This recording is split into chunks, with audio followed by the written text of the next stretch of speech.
Frozen Shadows, a tale of war, money, and hope. In the biting cold of a harsh Ukrainian winter, the city lay broken but not defeated. The war had taken its toll, shattered buildings, silent streets, and the echoes of distant artillery.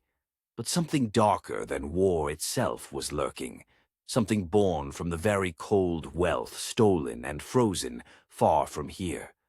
For years, billions of Russian assets were locked away, frozen in icy vaults across the world. Nearly 280 billion euros, frozen money from a frozen heart. And in that freezing silence, something grew. You feel it now, a creeping chill that isn't just cold. You notice the shadows lengthening, creeping closer. The people called them the frozen shadows, darkness without form, hunger without shape.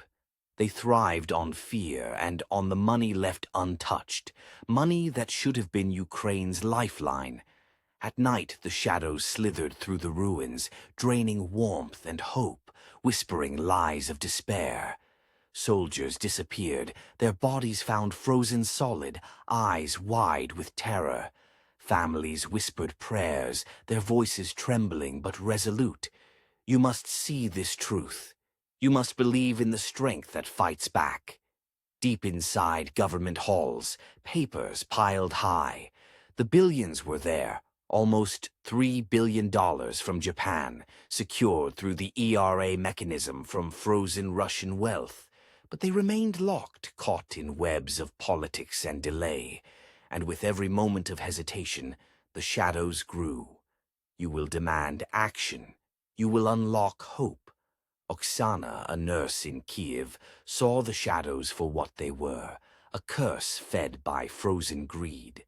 She clutched the worn photo of her family and whispered, "We deserve better. We will not bow."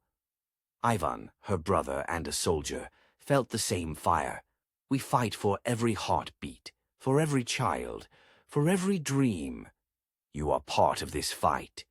You will stand with Ukraine. Finally, the government made the call. The frozen billions would thaw. The money would flow to hospitals, to schools, to the hands rebuilding shattered homes. The shadows hiss their fury, but light pierced through. You hear the truth.